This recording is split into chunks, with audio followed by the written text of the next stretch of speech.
Good morning सभी लोगों को। साकेत आईएएस के यूट्यूब चैनल पर सभी लोगों का स्वागत है। और हमारी टेस्ट सीरीज के जो प्रैक्टिस सेट आपको दिए जा रहे हैं उनमें से ही आज जो क्रम है उसके हिसाब से इतिहास का प्रैक्टिस सेट नंबर 2 पर हम लोग डिस्कस करेंगे। कल मैंने प्रैक्टिस सेट 1 के जो वीडियोस डाला था, अच्छा रिस्पॉन्ड किया आप लोगों ने और उसको देखा, तो और ज़्यादा से ज़्यादा लोगों तक इसको शेयर कीजिए। और जो लोग नए हैं हमारे चैनल पर, वो केवल वीडियो देख करके ही ना छोड़ दिया करें, हमारे चैनल को सब्सक्राइब भी करें, जिससे कि डेली नए नए वीडियोस और इम्पोर्टेंट इंफॉर्मेशन आप तक पहुंचती रहे। अगर आप यूपीएससी और यूपीपीएससी या अदर जो स्टेट है उनके जो लोक सेवा आयोग है उनसे संबंधित कोई भी तैयारी कर रहे हैं, या आप ऐसी कोई भी कॉम्पिटिटिव स्टडी कर रहे हैं या कंपटीशन दे रहे हैं जिनमें जीएस के क्वेश्चन पूछे जाते हैं, तो प्लीज आपके लिए ये चैनल मोस्ट इंपॉर्टेंट है, क्योंकि इससे ऊपर किसी भी एग्जाम में कुछ भी नहीं आएगा। जितना कुछ हम लोग जीएस में यहाँ बता रहे हैं, तो आप किसी भी कंपटीशन में जाएंगे, जीएस में इससे बाहर कुछ भी नहीं जाएगा। तो जो हमारे जीएस के इंपॉर्टेंट सब्जेक्ट होते हैं 5-6 सब्जेक्ट, उन सभी सब्जेक्ट पर हम डेली एमसीक्यू प्रैक्टिस आपके लिए लेके आ रहे हैं। तो इसका फायदा उठाएं और हमें अप्रिशिएट करें, अच्छे अच्छे कमेंट्स किया करें और बताएं कि ये आपको कैसी लग रही है सीरीज, और इसमें आप क्या नया चाहते हैं, कौन से सब्जेक्ट को आप ज्यादा प्रैक्टिस सेट चाहते हैं, इसके बारे में प्लीज बताया कीजिए। ठीक है, तो चलते हैं हमारे इतिहास के प्रैक्टिस सेट नंबर 2 पर। हमारा पहला क्वेश्चन को बहुत ही पेशेंस के साथ देखा करें, और क्वेश्चन पढ़ते समय आप इसको ऐसे मान के चलिए कि आपकी ये जो फाइनल एग्जाम आप देंगे उसकी ये रिहर्सल हो रही है। जितना ज्यादा आप इसकी प्रैक्टिस करोगे, आपके मन का डर भी दूर होगा और आपको जो क्वेश्चन का जो पैटर्न है वो समझ में आएगा। जो गलतियां आप फाइनल एग्जाम में जाके करने वाले हो, उन गलतियों को सुधारने के लिए इस प्रैक्टिस सेट को सॉल्व करना आपके लिए मोस्ट इंपॉर्टेंट है, ताकि जब तक आप एग्जाम के लिए प्रिपेयर हो, खासतौर से इसे हमने आरओ 2023 के लिए तैयार किया है, लेकिन इसके अलावा जितने भी एग्जाम आप देंगे जिसमें एमसीक्यू टाइप के क्वेश्चन आएंगे, उन सब के लिए ये आपके जो प्रैक्टिस सेट है ये उतने ही आपके लिए लाभदायक होने वाले हैं। तो इसमें सबसे पहले हमें क्या करना होता है, क्वेश्चन को बहुत अच्छे से समझना होता है। देखिए क्वेश्चन कितना बड़ा है अपने आप में, तो इसको देखिए, जितने भी ये आरओ के या जितने भी वनडे टाइप के जो एग्जाम होते हैं, इनके जो क्वेश्चंस होते हैं ये कहीं अलग से नहीं आते। ये जितने भी आईएएस पीसीएस और स्टेट लेवल के जो एग्जाम हुए हैं, उन्हीं में से क्वेश्चन निकाल करके नए पेपर तैयार किए जाते हैं। तो अगर आप ये सारे क्वेश्चंस विद एक्सप्लेनेशन यानी कि व्याख्या के साथ अगर प्रैक्टिस कर लेते हैं, तो बड़ी आसानी से आप आरओ एग्जाम कर सकते हैं, आपकी टेंशन खत्म है। लेकिन इनकी व्याख्या पर बहुत ज्यादा आपको ध्यान देना पड़ेगा। पहला क्वेश्चन हमारा है, निम्नलिखित में से कौन सा प्राचीन नगर अपनी जल संचयन और प्रबंधन प्रणाली के लिए प्रसिद्ध है, जहां बांधों की श्रृंखला, बांध क्या होते हैं, जो डैम होते हैं ना, आज के टाइम में जो आपने डैम होते हैं जहां पानी को रोक के रखा जाता है। आज तो बहुउद्देशीय बांध बनाए जा रहे हैं, जैसे बिजली के लिए, सिंचाई के लिए आदि। तो उस समय बांध, सोचिए ये कब की बात हो रही है, ये बात हो रही है प्राचीन समय, और ये प्राचीन समय कब से है, ये सिंधुकालीन है, क्योंकि भारत की सबसे प्राचीन सभ्यता सिंधु सभ्यता है। तो सिंधु सभ्यता में एक नगर ऐसा पाया गया था, इन चारों में से, ये चारों नगर जो है सिंधु सभ्यता से संबंधित है। इनमें से एक ऐसा सिंधुकालीन नगर है जहां की जल प्रबंधन प्रणाली उच्च कोटि की थी, और यहां पर बहुत सारे बांध बनाए गए थे। बांधों के निर्माण का यहां उदाहरण मिलता है, और निश्चित तौर पर इन्हें कृषि में सिंचाई के लिए प्रयोग किया जाता रहा होगा। तो उसी संदर्भ में यह प्रश्न पूछा है, निम्न में से कौन सा प्राचीन नगर अपनी जल संचयन और प्रबंधन प्रणाली के लिए सुप्रसिद्ध है, जहां बांधों की श्रृंखला का निर्माण किया गया था और संबद्ध जलाशयों में नहर के माध्यम से जल को प्रवाहित किया जाता था। यानी कि जलाशय बनाए जाते थे। जलाशय जैसे आज के जो तालाब पौंड होते हैं, तो तालाब में पानी इकट्ठा किया जाता है, वर्षा का जल इकट्ठा किया जाता है, या दूर कहीं नदी है तो वहां से एक नहर ला करके एक गहरे गड्ढे में पानी इकट्ठा किया जाता है, और फिर उस पानी को खेती आदि में प्रयोग किया जाता है। ऐसा ही प्रबंधन इस नगर में किया गया था। जैसे मान लीजिए एक नदी यहां पर बह रही है और खेत बहुत दूर है, तो इसलिए एक यहां पर पौंड बनाया गया है, यहाँ से एक नहर निकाली गई है और उसे इस पौंड या जलाशय तक लाया गया है। जलाशय में नदी के द्वारा पानी पहुंचा करके फिर इस पानी को खेतों से जोड़ा गया। तो कैसे नदी का पानी नहर और जलाशय के माध्यम से खेतों तक पहुंचाया गया और इसके लिए बांध बनाए गए। तो ये एक बहुत महत्वपूर्ण व्यवस्था सिंधुकालीन सभ्यता में कौन से नगर में पाई गई थी, ये पूछा गया है। ए धौलावीरा, बी कालीबंगा, सी राखीगढ़ी, डी रोपड़। इस प्रश्न का सही उत्तर होगा धौलावीरा। धौलावीरा सिंधु सभ्यता के प्रमुख बड़े नगरों में से एक था और यह धौलावीरा कहां पर स्थित है? यह गुजरात में स्थित है। गुजरात के भरूच जिले में ये स्थित है। आपको गुजरात याद रखना है, ठीक है, आपको गुजरात याद रखना है। और ये इतना महत्वपूर्ण है, इसके बारे में कुछ बातें जान लीजिए धौलावीरा के बारे में कि गुजरात के धौलावीरा, आपको यहां पर हम थोड़ा सा बता दें। जो धौलावीरा है, सबसे पहले आपको जानना है कि धौलावीरा सिंधुकालीन का मतलब है सिंधु सभ्यता के समय का सिंधुकालीन नगर है। और धौलावीरा कहाँ स्थित है? धौलावीरा गुजरात में स्थित है, गुजरात के भरूच जिले में, गुजरात के भरूच जिले में स्थित है। और सबसे महत्वपूर्ण बात है कि अभी हाल ही में 2021 में, वर्ष 2021 में इसे यानी कि धौलावीरा को यूनेस्को की विश्व धरोहर सूची में शामिल किया गया था। यूनेस्को क्या है? United Nations Educational Scientific Cultural Organization. ये एक ऐसा संगठन है संयुक्त राष्ट्र का जो अंतर्राष्ट्रीय स्तर पर विज्ञान, शिक्षा और संस्कृति से संबंधित महत्वपूर्ण कार्य करता है। तो इसी के द्वारा भारत के इस धौलावीरा स्थान के महत्व को समझते हुए इसे यूनेस्को में शामिल किया गया। यूनेस्को की जो विश्व धरोहर की सूची है, इस धरोहर में शामिल, यानी कि हमारा जो धौलावीरा है ये अब एक धरोहर के रूप में, एक हेरिटेज प्लेस के रूप में अब शामिल हो चुका है। तो पूरी दुनिया इसको जानेगी और इसकी जो प्राचीनता है उसके बारे में जानेगी। धौलावीरा की सबसे महत्वपूर्ण विशेषता जो थी वह थी इसका जल प्रबंधन, ठीक है, जल प्रबंधन इसकी सबसे महत्वपूर्ण विशेषता थी। और इस जल प्रबंधन में भी जो सिंचाई आदि के लिए जो नहरों का निर्माण किया गया था, ठीक है, तत्कालीन समय में नहरों का निर्माण अपने आप में बहुत ही महत्वपूर्ण था। और धौलावीरा की जो खोज है वो 1967 में जगपत जोशी यानी कि जीपी जोशी ने की, जबकि इसकी खोज आरएस बिष्ट ने कराई। यानी कि इसकी जो खोज है वो किसने की? खोज करने का मतलब है जिसने इसको ढूंढा, इसके महत्व को जाना। तो ये 1967 में जगपत जोशी ने इसकी खोज की थी। ये वो फैक्ट है जो आगे आने वाले और क्वेश्चन में आपको मिलेंगे, इसलिए पहले ही हम आपको पूरी व्याख्या कर देते हैं कि आगे आपको समस्या ना आए। तो खोज तो जगपत जोशी ने की, लेकिन बाद में 1990 या 91 में आरएस बिष्ट ने इसकी खुदाई कराई। आरएस बिष्ट ने इसकी खुदाई कराई। दोनों प्रश्न पूछे जाते हैं ने धौलावीरा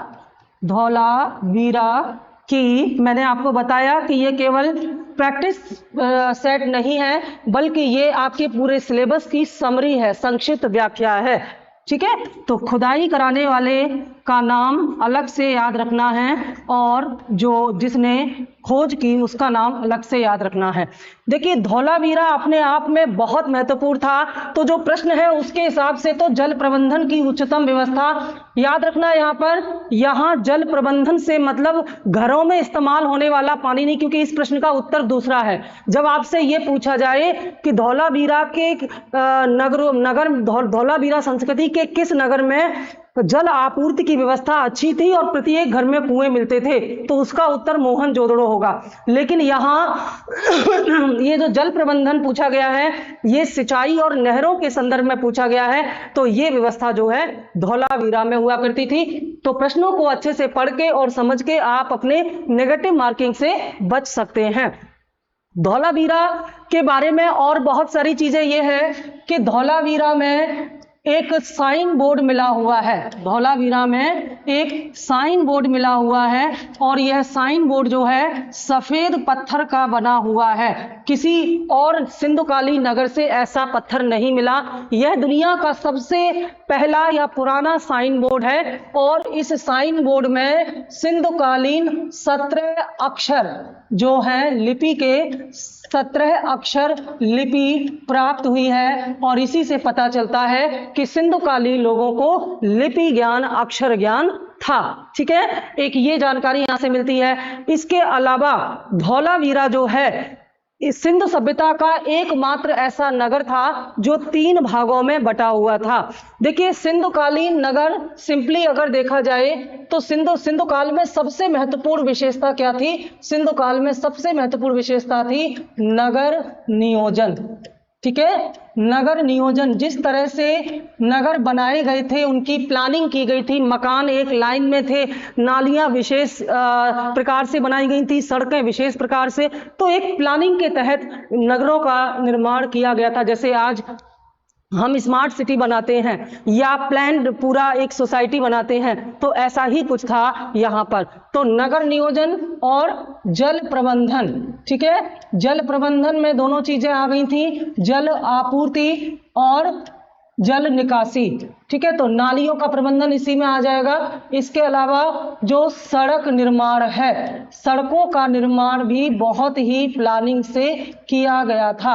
तो ये जो विशेषताएं थी नगर नियोजन वाली विशेषता, इसमें ये लोग क्या करते थे कि नगर को पहले चारों तरफ से एक परकोटे से घेर लेते थे। ठीक है, चारों तरफ से परकोटे से घिरा होता था और इनके नगर 2 भागों में बटे होते थे, एक पूर्वी टीला और एक पश्चिमी टीले के नाम से जाना जाता था। ये पश्चिम की तरफ था तो ये पश्चिमी टीला था, पश्चिमी टीला था और ये पूर्वी टीला था।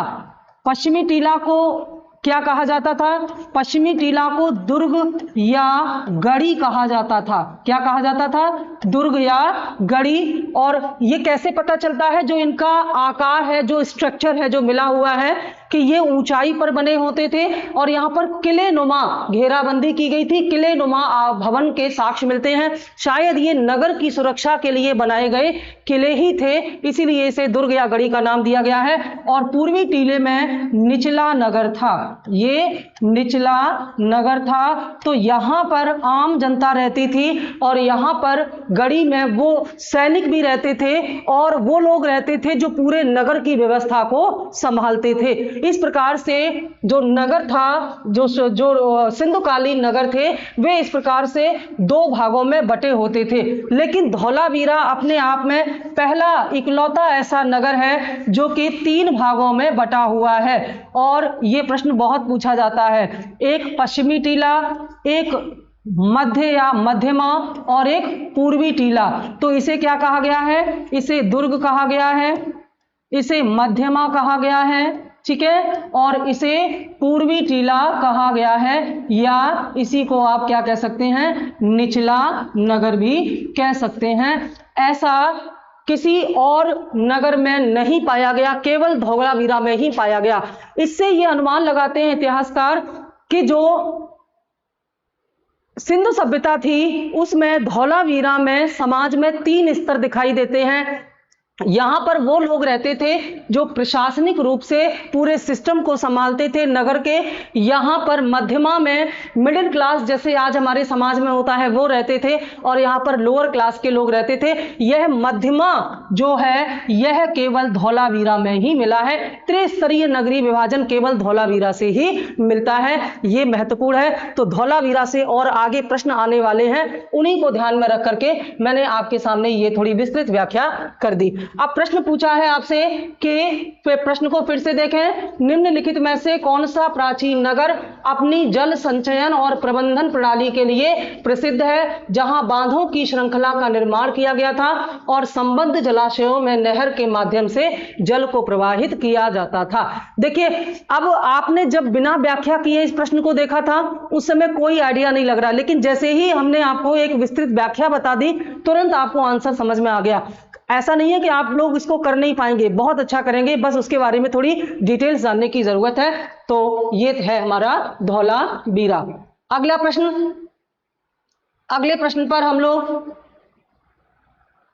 निम्न में से कौन से स्थल में 3 नगरों के अवशेष प्राप्त हुए हैं? सेम वही प्रश्न जिसकी अभी हमने चर्चा की, व्याख्या की कि इनमें से कौन सा एक नगर है जो 3 भागों में बटा हुआ है। 3 नगरों के अवशेष प्राप्त हुए हैं, इसका मतलब है पूछा है कि नगर को 3 भागों में बांटा गया था, ऐसे अवशेष पुरातात्विक स्रोतों से प्राप्त हुए हैं। तो ए मोहनजोदड़ो, बी संधोल, सी कालीबंगा, डी धौलावीरा।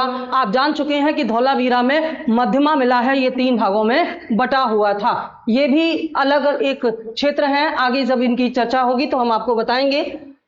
अगला प्रश्न है, सिंधु घाटी सभ्यता का कौन सा स्थान भारत में स्थित है? देखिए, जब सिंधुकालीन स्थलों की खुदाई हुई उस समय भारत और पाकिस्तान एक साथ थे, तो जब बंटवारा हुआ पाकिस्तान का तो उसके बाद बहुत सारे जो सिंधुकालीन महत्वपूर्ण स्थल थे वे पाकिस्तान में चले गए हैं। तो इनमें से कौन से नगर ऐसे हैं जो सिंधुकालीन हैं, कौन से स्थल ऐसे हैं जो सिंधुकालीन हैं और वर्तमान में भारत की भौगोलिक सीमा के अंतर्गत आते हैं? चलिए देखते हैं। ए हड़प्पा, हड़प्पा कहाँ आता है? हड़प्पा पाकिस्तान में आता है। यह पाकिस्तान, यह पाकिस्तान के मांटगोमरी जिले में स्थित है, मांटगोमरी जिला। और सबसे पहले 1921 ईस्वी में राखाल दास बनर्जी ने यहाँ से कुछ अलग प्रकार की वस्तुएं पाई, तो उनको फिर क्योंकि हड़प्पा नामक स्थान से प्राप्त हुई थी और वहां से एक व्यापक पैमाने पर पूरा नगरीकरण का साक्ष्य मिला, एक प्राचीन सभ्यता की जानकारी मिली, तो उस प्राचीन सभ्यता को इस हड़प्पा नगर के नाम पर ही हड़प्पा नाम दिया गया और यह वर्तमान पाकिस्तान के मांटगोमरी जिले में पड़ता है। मोहनजोदड़ो कहाँ पड़ता है? मोहनजोदड़ो भी पाकिस्तान में ही पड़ता है और यह पाकिस्तान के सिंध प्रांत में, पाकिस्तान के सिंध प्रांत में पड़ता है, लरकाना जिले में। ठीक है, लरकाना जिला जो है वहां का, वहां पर पड़ता है। तो जाहिर सी बात है कि ये दोनों तो पाकिस्तान में है। और लोथल कहाँ पड़ता है? लोथल है हमारा गुजरात में और गुजरात आता है हमारा भारत में। तो जाहिर सी बात है कि हमारा राइट आंसर होगा सी, लोथल। लोथल वर्तमान में भारत में स्थित एक महत्वपूर्ण सिंधुकालीन नगर है और लोथल के बारे में आप जानते हैं 1957 में R.S. राव ने इसकी खोज की थी। लोथल की खोज किसने की थी? 1957 में R.S.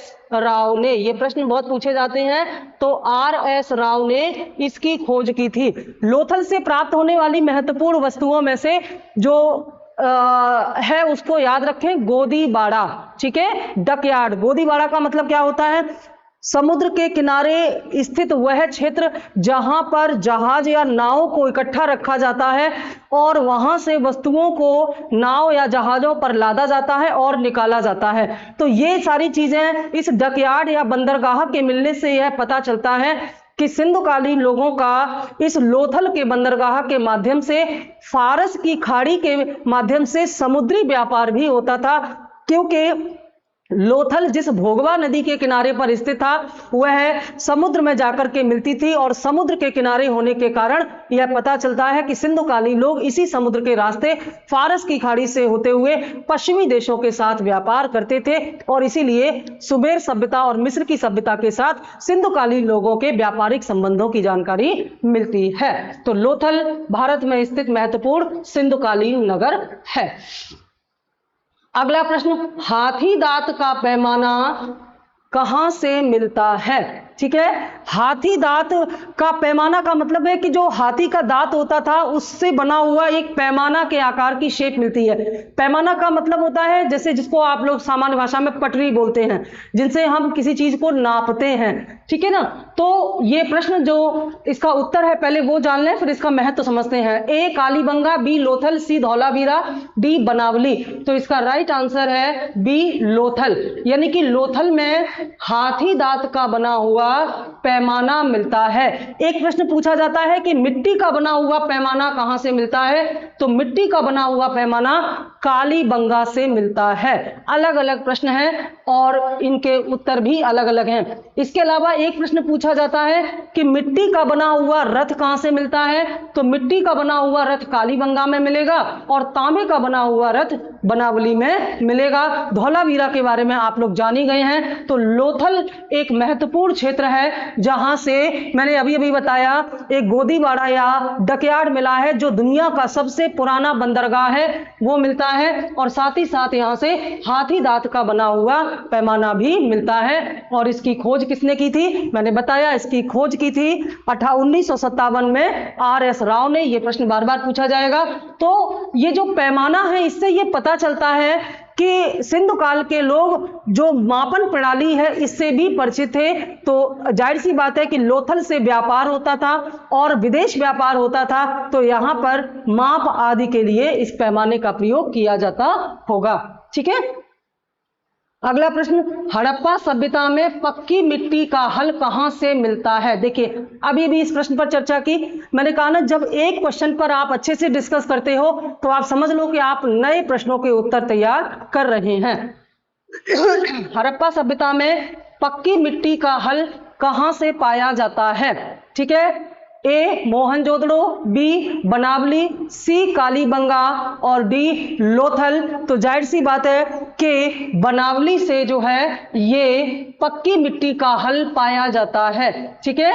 बनावली से पक्की मिट्टी का हल पाया जाता है। और बनावली कहां पर है, बनावली हमारा जो है ये राजस्थान में है, कालीबंगा भी राजस्थान में ही है। मोहनजोदड़ो के बारे में हम बता चुके हैं। मोहनजोदड़ो से मिलने वाली महत्वपूर्ण वस्तुएं क्या हैं। एक तो मोहनजोदड़ो में प्रत्येक घर से कुएं मिलते हैं। मोहनजोदड़ो में एक विशाल स्नानागार मिलता है। मोहनजोदड़ो से एक विशाल अन्नागार मिलता है। और मोहनजोदड़ो से ही पता चलता है, क्योंकि एक साथ बहुत सारे नर कंकाल मिलते हैं, तो ऐसा लगता है कि मोहनजोदड़ो पर बाह्य आक्रमण हुआ था और बाह्य आक्रमण के कारण ही सिंधुकालीन नगरों का विनाश हो गया और धीरे धीरे यह सभ्यता नष्ट हो गई, ऐसा कुछ इतिहासकार मानते हैं। तो मोहनजोदड़ो से प्राप्त होने वाले ये जो महत्वपूर्ण साक्ष्य हैं, इसके अलावा कपास के साक्ष्य भी मोहनजोदड़ो से ही मिलते हैं। आगे ये प्रश्न आएगा। तो मोहनजोदड़ो अपने आप में बहुत ही महत्वपूर्ण हड़प्पा कालीन स्थल था। कालीबंगा के बारे में हमने बताया। कालीबंगा जो है ये राजस्थान में स्थित एक महत्वपूर्ण सिंधुकालीन नगर है। लेकिन इसके बारे में एक महत्वपूर्ण जानकारी ये लीजिए कि ये एक प्रकार से ऐसी सभ्यता थी, सिंधु सभ्यता की, जो बहुत ही निम्न स्तरीय यहाँ की व्यवस्था थी। जैसे सिंधुकालीन अधिकांश नगरों में पक्की ईंटों की नालियां मिलती हैं, लेकिन कालीबंगा में कच्ची ईंटों की नालियां मिलती हैं, बल्कि यहाँ पर बांस की यानी कि लकड़ी की नालियों का प्रयोग किया जाता था। कालीबंगा की जल व्यवस्था भी उतनी उन्नत नहीं थी और कालीबंगा के नगर नियोजन में भी उस स्तर का नियोजन दिखाई नहीं देता जैसे कि अन्य नगरों में दिखाई देता है। तो ऐसा लगता है कि कालीबंगा की सिंधु सभ्यता एक तरह से डाउनफॉल थी, यानी कि जो उत्तरवर्ती सिंधु सभ्यता थी, जहां पतन के निशान शुरू हो जाते हैं, उससे संबंधित ये नगर था। और कालीबंगा से ही पता चलता है कि सिंधुकालीन समय में भूकंप जैसे कोई साक्ष्य थे, भूकंप आया था, ऐसा कालीबंगा के साक्ष्यों से पता चलता है। और लोथल के बारे में हम बता चुके हैं कि लोथल गुजरात में स्थित एक महत्वपूर्ण बंदरगाह नगर था, जिसके माध्यम से विदेश व्यापार सिंधु सभ्यता के लोग करते थे। अगला प्रश्न, हड़प्पा सभ्यता का स्थल मांडी भारत के किस राज्य में स्थित है? बहुत महत्वपूर्ण है क्योंकि एक और नाम है मांडा। तो मांडा अलग है और मांडी अलग है। आपसे मांडी पूछा है, पहले इसके बारे में बता देंगे फिर मांडा के बारे में बताएंगे। हड़प्पा सभ्यता का स्थल मांडी भारत के किस राज्य में स्थित है? ए गुजरात, बी हरियाणा, सी राजस्थान, डी उत्तर प्रदेश। तो इसका राइट आंसर होगा डी उत्तर प्रदेश। और इसको समझिए ऐसे कि उत्तर प्रदेश के सहारनपुर जिले में स्थित, उत्तर प्रदेश के मुजफ्फरनगर में स्थित, उत्तर प्रदेश में मुजफ्फरनगर एक जिला है। तो मुजफ्फरनगर जिले में स्थित ये जो मांडी है, इसकी जो खोज की थी वह किसी पुरातत्ववेत्ता ने नहीं की थी, बल्कि इसकी खोज ग्रामीणों ने की। और ग्रामीण जो वहां पर गए तो उन्होंने देखा कि यहाँ पर कुछ विशेष प्रकार की महत्वपूर्ण चीजें दिखाई दे रही हैं। तो ग्रामीणों ने इसे खोजा। और कब खोजा? इसकी खोज ग्रामीणों ने वर्ष 2000 में की थी, जब वहां के निवासियों ने इस मुजफ्फरनगर जिले में स्थित मांडी क्षेत्र में कुछ विशेष सांस्कृतिक और प्राचीन सभ्यता से संबंधित वस्तुओं के महत्व को समझा। तो इन्होंने फिर वहां अन्य अधिकारियों से बात की, तो उन्होंने फिर इसके महत्व को समझा और इसकी प्राचीनता को देखते हुए इसे सिंधुकालीन नगर से जोड़ा और उसके बाद ये सिंधुकालीन नगरों में शामिल हो गया। तो ये हड़प्पा कालीन ढूंढा गया नवीनतम स्थल है जो कि उत्तर प्रदेश के मुजफ्फरनगर जिले में पड़ता है। समय समय पर इतिहास से संबंधित जो नई खुदाइयां हो रही हैं, उन नई खुदाइयों में जो साक्ष्य मिल रहे हैं वो भी आपके इतिहास के सिलेबस में शामिल होते जा रहे हैं। तो नवीन खोजों पर भी आपको ध्यान देना है क्योंकि यहां से भी प्रश्न आते हैं। अगला प्रश्न है, निम्न में से किस हड़प्पा नगर में जुते हुए खेतों के निशान मिलते हैं? ठीक है, देखिए आप जानते हैं कि यहाँ पीछे वाले प्रश्न पर थोड़ी सी हम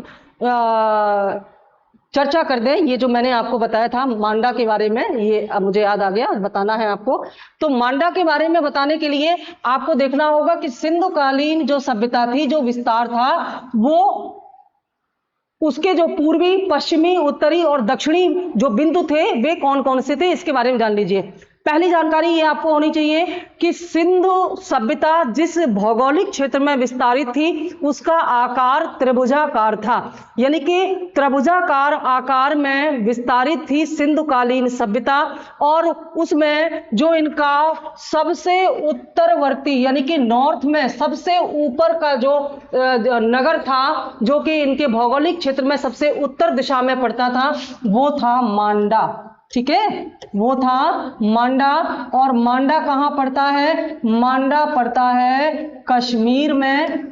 मांडा पड़ता है कश्मीर में और ये चेनाब नदी के किनारे पर स्थित है। चेनाब नदी के किनारे पर स्थित है। अगर आपसे पूछा जाए कि सिंधुकालीन सभ्यता का सबसे उत्तरी नगर कौन सा था, तो वो मांडा कश्मीर में स्थित है। और यह सबसे, कश्मीर या जम्मू कश्मीर कह सकते हैं, जम्मू कश्मीर में स्थित है और यह चेनाब नदी के तट पर है, ध्यान रखेंगे।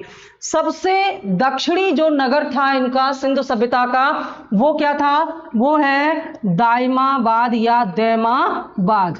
ठीक है, दैमाबाद। दैमाबाद कहाँ पड़ता है? यह महाराष्ट्र में स्थित है।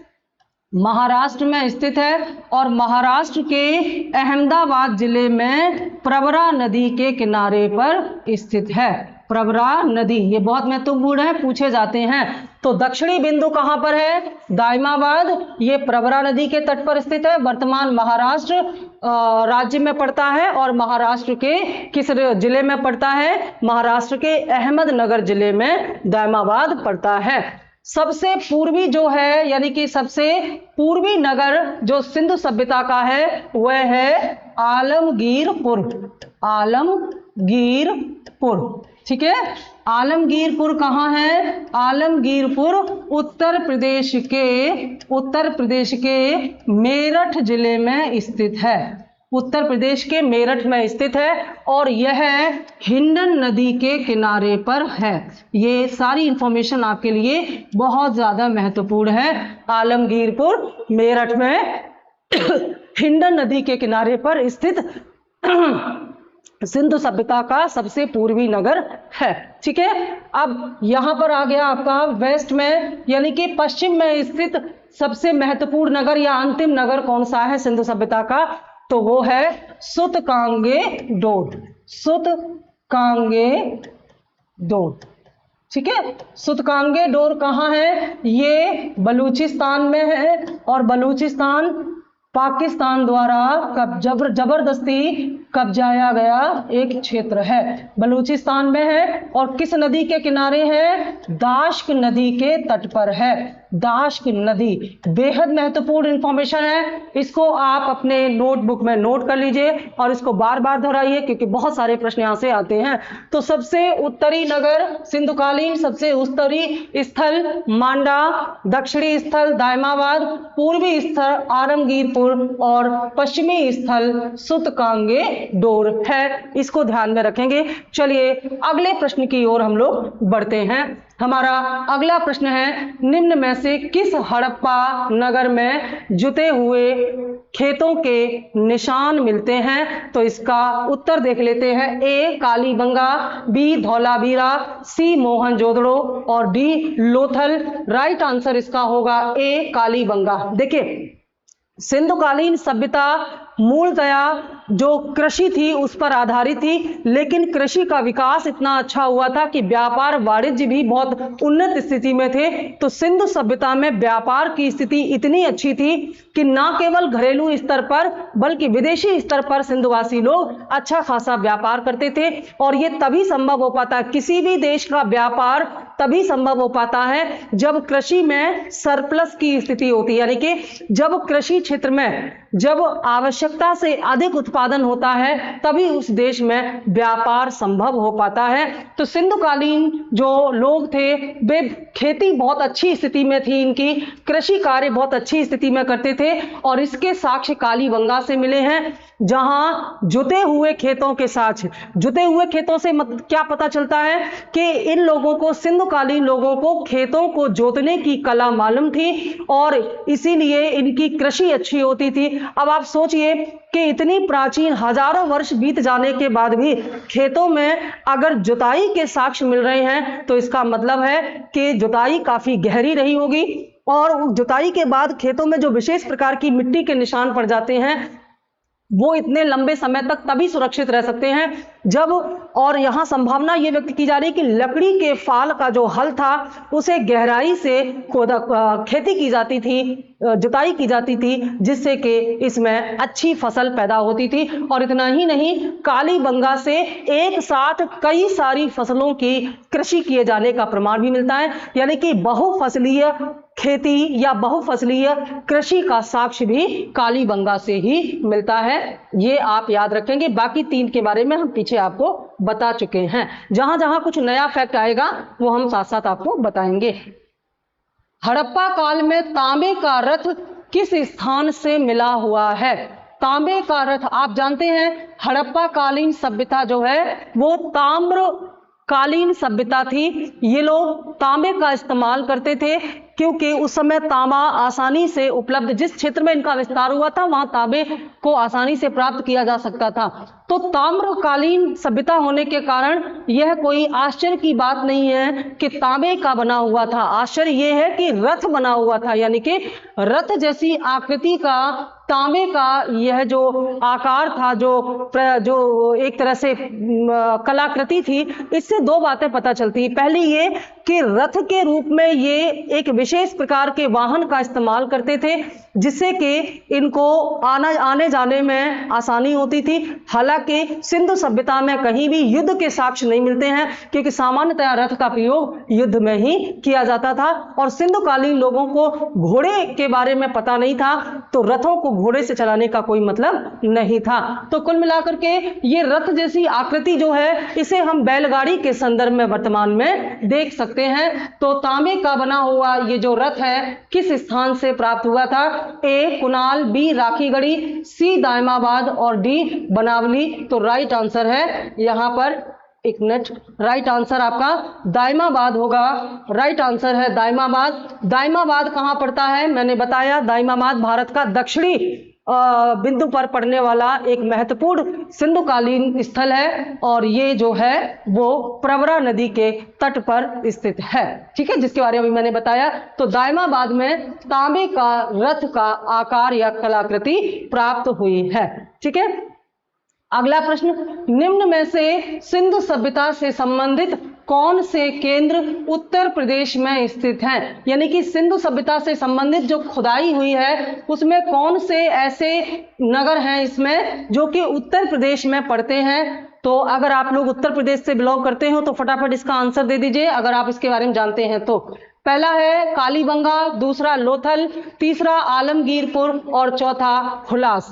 तो देखिए, कालीबंगा राजस्थान में पड़ता है, लोथल गुजरात में पड़ता है, आलमगीरपुर आपने देखा था कि ये यूपी में पड़ता है, आलमगीरपुर यूपी में पड़ता है। और हुलास के बारे में यहाँ पर अगर हम बताएं तो हुलास भी हमारा उत्तर प्रदेश में ही पड़ता है। ये उत्तर प्रदेश के सहारनपुर जिले में पड़ता है, यूपी के सहारनपुर जिले में ये पड़ता है और मेरठ जिले में आलमगीरपुर पड़ता है। तो मेरठ और सहारनपुर दोनों ही यूपी में, ये पश्चिमी यूपी का एक महत्वपूर्ण जिला है। तो सहारनपुर में हुलास होने के कारण ये आलमगीरपुर और हुलास दोनों ही उत्तर प्रदेश में स्थित हैं। चलिए उत्तर ढूंढते हैं कूट में। पहला 1 2 3 4 गलत है, 1 और 2 पूछा है गलत है। सही उत्तर होगा हमारा 3 और 4 सही है। तो राइट आंसर होगा डी, 3 और 4 सही है। ठीक है, हड़प्पा में मिट्टी के बर्तनों पर सामान्यतया किस रंग का प्रयोग हुआ है? जो मिट्टी के बर्तन होते हैं जिन्हें हम मृदभांड कहते हैं, तो ये मिट्टी के बर्तन, जो पकी हुई मिट्टी है उसके बर्तन, जैसे आज भी आप जाते हैं दुकान पर तो बहुत सारे बढ़िया बढ़िया जैसे मटके मिलते हैं या एक बाउल के शेप में, प्लेट के शेप में बहुत सारे बर्तन आपको मिट्टी के मिल जाते हैं। तो ऐसे ही बर्तन हड़प्पा काल में भी बनाए जाते थे, क्योंकि हड़प्पा काल में चाक का प्रयोग होता था और मिट्टी को पकाने की कला ये लोग जानते थे, क्योंकि पकी हुई मिट्टी से, पकी हुई ईंटों से ही यहाँ पर भवनों या नगरों का निर्माण किया जाता था। तो ऐसे ही पकी हुई मिट्टी के जो बर्तन थे इनको किस रंग से रंगा जाता था ये पूछा गया है, कौन से, क्योंकि हड़प्पा कालीन लोगों को रंगों का ज्ञान था। तो ये कौन से रंग का सामान्यतः इस्तेमाल करते थे? ए लाल, बी नीला हरा, सी पांडु, डी नीला। राइट आंसर है लाल। ठीक है, तो लाल रंग से इसको रंगने के बाद बर्तन को, उसके बाद फिर ये इस पर अन्य कलर से कलाकृतियां, जैसे सफेद कलर से, काले कलर से कलाकृतियां डिजाइन बनाया करते थे। ठीक है, अगला, हड़प्पा के लोगों की राज व्यवस्था जैसा कि वस्तुपरक साक्ष्य से परिमाणित होता है, कैसी थी? राज व्यवस्था का मतलब है कि हड़प्पा काल की जो सिस्टम था उसको देख करके लगता है कि वहां जरूर कोई ऐसी व्यवस्था थी जो पूरे नगरों का नियोजन करती थी, उसका नियंत्रण। जैसे वर्तमान में हम देखते हैं जो नगर पालिका है, नगर महापालिका, नगर निगम है, ये पूरे एक नगर शहर की जिम्मेदारी उठाते हैं, व्यवस्था को करते हैं। तो इतनी उन्नत नगरीय व्यवस्था, जल व्यवस्था, नालियों की व्यवस्था बिना किसी प्रबंधन के संभव नहीं थी। तो ये पूछा गया है कि जो प्राप्त साक्ष्य है उससे हड़प्पा में किस प्रकार की प्रशासनिक या राजनीतिक व्यवस्था का पता चलता है? ए पंथ निरपेक्ष संघवादी, बी धर्मतंत्रीय संघवादी, सी कुलीन तंत्रीय और डी धर्मतंत्रीय एकात्मक। तो राइट आंसर है सी कुलीन तंत्रीय। देखिए, सिंधु काल में जो साक्ष्य मिले हैं उनसे ऐसा लगता है कि सिंधुकालीन सभ्यता का जो राजनीति थी, जो वहां का प्रबंधन था, उसमें कुलीनों का महत्वपूर्ण योगदान था। इसके कई प्रमाण मिलते, जैसे आपने देखा कि जो विशाल स्नानागार मिला है वहां पर कुछ भवन बड़े हैं और कुछ भवन छोटे हैं। तो जो बड़े भवन हैं ऐसा मालूम पड़ता है कि वहां पर पुरोहित आवास थे, लेकिन अगर पुरोहितों का नियंत्रण होता तो फिर यहाँ पर धर्मतंत्र या कुछ धर्मतंत्रीय स्वभाव होता, लेकिन ऐसा नहीं है। केवल एक स्थान पर पुरोहित आवास मिलने से आप ये अंदाजा नहीं लगा सकते कि यहाँ पर पुरोहितों का शासन होता था। तो दूसरी चीज क्या है? नगरों का विभाजन जिस प्रकार से किया गया है, एक तरफ जो किले नुमा गढ़ी बनाए गए थे और दूसरी तरफ सामान्य जनता के लिए सामान्य आवास बनाए गए थे। तो नगरों का ये जो विभाजन है ये सामाजिक और आर्थिक आधार पर किया गया है, ना कि जाति और वर्ण के आधार पर। तो आर्थिक आधार पर समाज का विभाजन होने के कारण ऐसा मालूम पड़ता है कि समाज में एक वर्ग ऐसा था जो अच्छी स्थिति में था, जो बड़े बड़े भवनों में रहता था, विशेष प्रकार की सुविधाएं थी, इन्हें कुलीन वर्ग में रखा गया है। तो यही कुलीन, इसके अलावा सिंधुकालीन सभ्यता में जो अर्थव्यवस्था थी वह व्यापार पर आधारित थी, और व्यापार आधारित अर्थव्यवस्था में इनके जो व्यापारिक वर्ग थे उनके अपने संघ थे, श्रेणियां थी, और ये व्यापारिक श्रेणियां इतनी मजबूत थी, इनके पास पैसा भी था, ये दूर दूर तक व्यापार करते थे, ये अपनी मोहरें भी चलाते थे। तो एक ऐसा वणिक वर्ग का उदय हुआ जिसके पास पैसा भी था, और इसी वणिक वर्ग ने अपने धन और अपने व्यापार की सुरक्षा के लिए नगरों का विशेष प्रकार से प्रबंधन किया। तो यही कुलीन वर्ग सिंधुकालीन सभ्यता का प्रबंधन करते थे, यहाँ की राजनीति में महत्वपूर्ण व्यवस्था करते थे। यानी कि सिंधु काल में राजनीतिक जो व्यवस्था थी वह इन कुलीनों के हाथ में थी। इन तमाम उदाहरणों से ऐसा लगता है कि सिंधु काल में राजनीतिक व्यवस्था कुलीन तंत्री थी। ठीक है। वस्त्रों के लिए कपास की खेती का आरंभ कहां किया गया? ए मिस्र में, बी मेसोपोटामिया में, सी मध्य अमेरिका में, डी भारत में। राइट आंसर है इसका भारत। अब इसको देखिए, भारत में कपास का उत्पादन होता था, इसके पीछे कुछ साहित्यिक स्रोत भी हैं, लेकिन सिंधु सभ्यता में तो साहित्य था ही नहीं, तो कहां से साहित्यिक स्रोत आ गए? सिंधु के समकालीन सभ्यता मेसोपोटामिया की सभ्यता थी। मेसोपोटामिया की सभ्यता को और कई नामों से जाना जाता है, जैसे मेसोपोटामिया की सभ्यता को ही हम सुमेरियन सभ्यता कहते हैं। यहाँ का राजा था सुमेर, उसी के नाम पर सुमेरियन सभ्यता भी कहते हैं, और इसी को हम यूनानी सभ्यता भी कहते हैं, क्योंकि ये यूनान में फली फूली थी, तो ये यूनानी सभ्यता भी है। तो सुमेरियन सभ्यता, मेसोपोटामिया की सभ्यता और यूनानी सभ्यता, इनका मतलब एक ही है। आप जानते हैं कि सिंधुकालीन लोगों का मेसोपोटामिया के लोगों के साथ, सुमेर सभ्यता के साथ बहुत ज्यादा व्यापारिक संबंध थे, और सुमेरियन सभ्यता या मेसोपोटामिया में लिपि विकास बहुत ज्यादा हुआ था, तो इनके बहुत सारे लेख प्राप्त हुए हैं जिन्हें पढ़ा भी गया है। इस मामले में मेसोपोटामिया की सभ्यता सिंधु से ज्यादा उन्नत थी कि इन्हें केवल लिपि ज्ञान ही नहीं था, बल्कि इनके द्वारा लिखे गए, इनके समय में लिखे गए लेख मिलते हैं और उन्हें पढ़ा भी लिया गया है।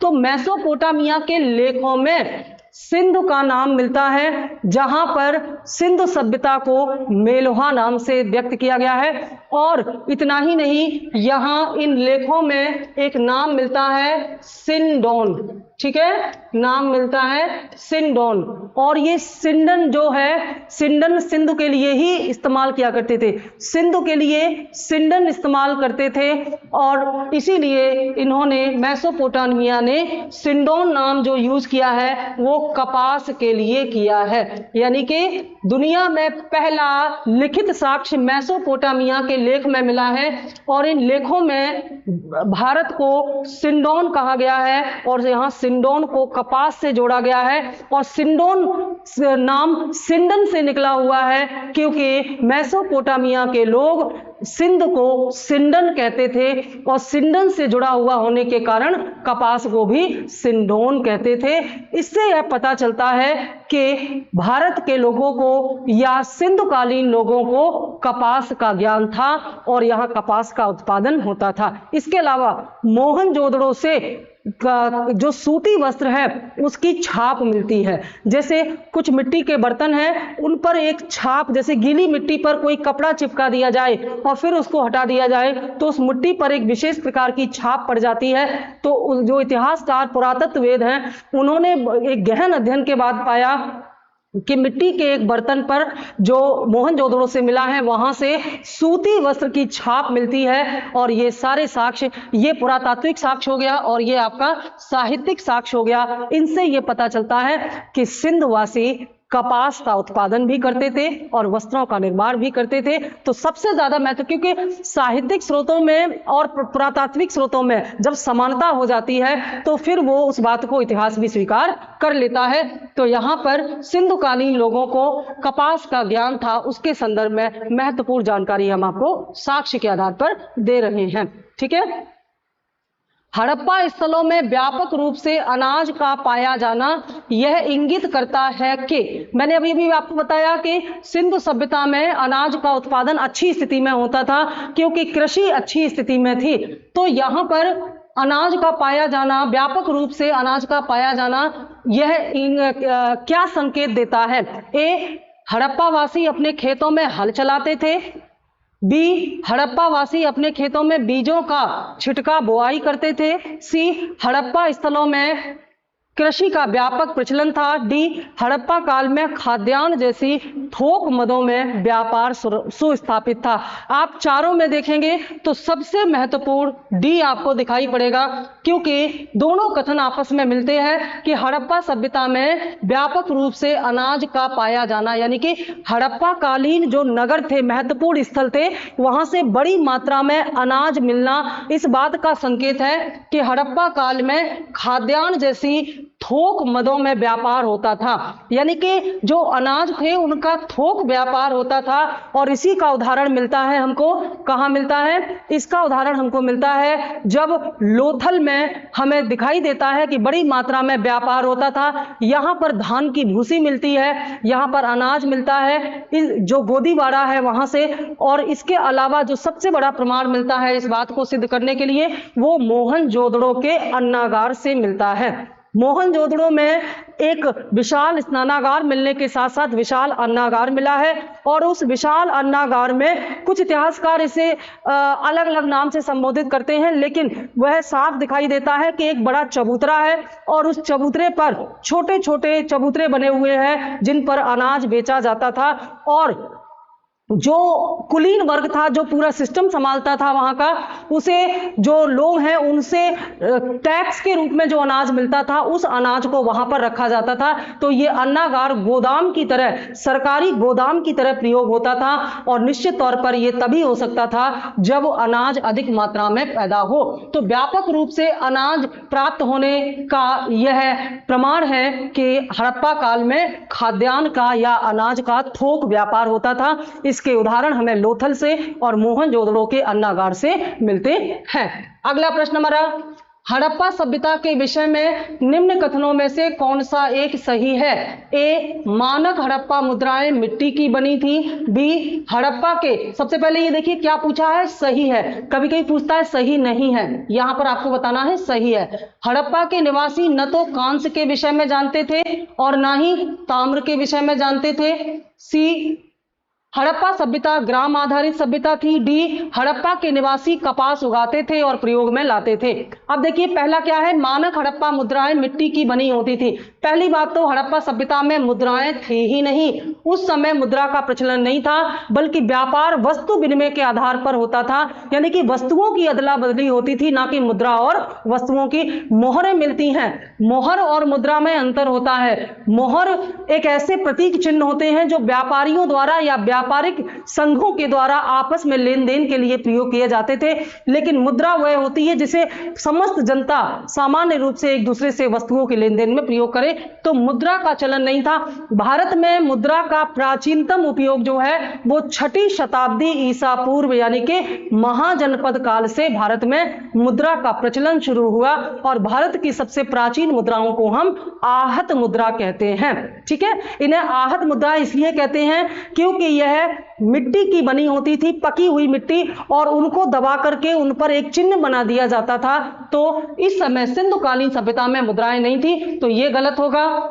हड़प्पा के निवासी ना तो कांस्य के विषय में जानते थे ना ही ताम्र, दोनों ही गलत है। ये कांस्य के विषय में भी जानते थे और ताम्र के विषय में भी जानते थे।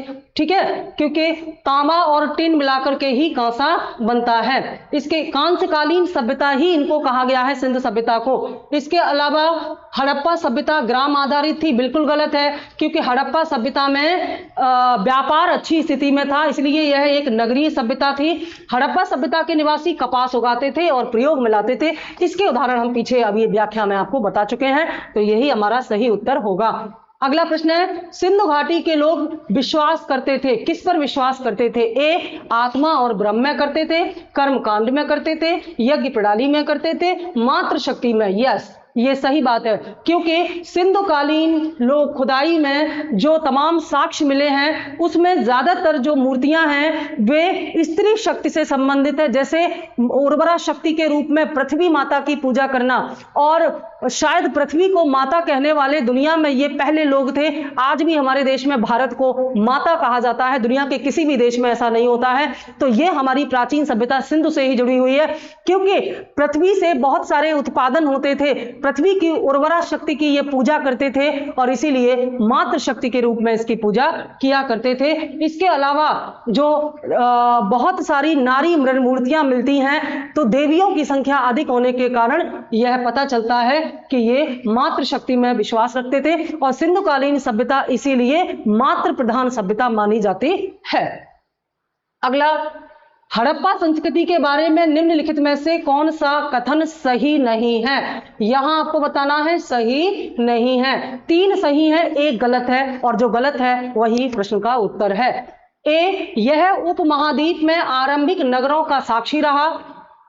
बी, इसमें दाईं ओर से बाईं ओर को लिखी जाने वाली लिपि के प्रथम उपयोग का संकेत है, दाईं ओर से बाईं ओर, इस तरह से। सी, इसमें मूर्ति बनाने की कला के एक माध्यम के रूप में लौह का सबसे आरंभिक ज्ञात उपयोग किया जाता था। डी, इसमें मूर्ति बनाने की कला के एक माध्यम के रूप में पत्थर के सबसे आरंभिक ज्ञात उपयोग का प्रमाण मिलता है। अब चलिए एक एक कथन को देखते हैं। तो यह उपमहाद्वीप में आरंभिक नगरों की साक्षी रही, बिल्कुल सही है कि सबसे पहले नगर भारतीय इतिहास के संदर्भ में सबसे प्राचीन नगर जो मिलते हैं वो सिंधु सभ्यता में ही मिलते हैं और ये भारतीय उपमहाद्वीप से ही मिलते हैं। इनमें जो लिपि पाई गई है, देखिए सिंधु सभ्यता को लिपि ज्ञान था, हालांकि उनकी लिपि को पढ़ा नहीं गया है, इसीलिए सिंधु सभ्यता को हम आद्य इतिहास में रखते हैं, प्रोटो हिस्ट्री में रखते हैं। तो इनकी जो लिपि थी वो दाईं से बाईं ओर, यानी कि राइट से लेफ्ट की ओर, जैसे उर्दू लिखी जाती है कुछ वैसे ही लिखी जाती थी, और यह ऐसा करने वाले पहले ज्ञात लोग थे, बिल्कुल सही है ये भी। इसमें मूर्ति बनाने की कला के माध्यम के रूप में लोहा, ये गलत है क्योंकि इन्हें लोहे का ज्ञान नहीं था। लोहे का ज्ञान बहुत बाद में जाकर के उत्तर वैदिक काल के लोगों को हुआ है। इसमें मूर्ति बनाने की कला के, यानी कि जो लोहे का उपयोग का प्रमाण है, यही गलत है, इसलिए हमारा उत्तर यही होगा। इसमें मूर्ति बनाने की कला के माध्यम के रूप में पत्थर का सबसे आरंभिक ज्ञात उपयोग, ये भी सही है, क्योंकि विश्व में सबसे पहले पत्थर से मूर्ति बनाने की जो कला है वो सिंधवासी लोगों ने ही सीखी थी। अगला प्रश्न, हड़प्पा वासियों को निम्न में से किसका ज्ञान नहीं था? एक, कुओं का निर्माण, कुएं तो हर घर में थे यहाँ पर। खंभों का निर्माण, नालियों का निर्माण, मेहराब का निर्माण, नालियों का निर्माण भी होता था, मेहराब का निर्माण भी होता था, खंभों का निर्माण यहाँ पर नहीं होता था। मेहराब क्या होते हैं? ये जो दुर्ग बने होते थे पश्चिमी टीलों पर, इन्हीं दुर्ग में जो छतों पर बाउंड्री वॉल निकाली जाती थी और इन बाउंड्री वॉल पर ऐसे बुर्ज बनाए जाते थे, मेहराब बनाए जाते थे, और इन्हीं बुर्जों में एक होल बनाया जाता था। यहाँ पर एक सैनिक बैठा होता था, ये सैनिक इस होल के रास्ते बाहर की खबर लिया करता था और दुर्ग की सुरक्षा करता था।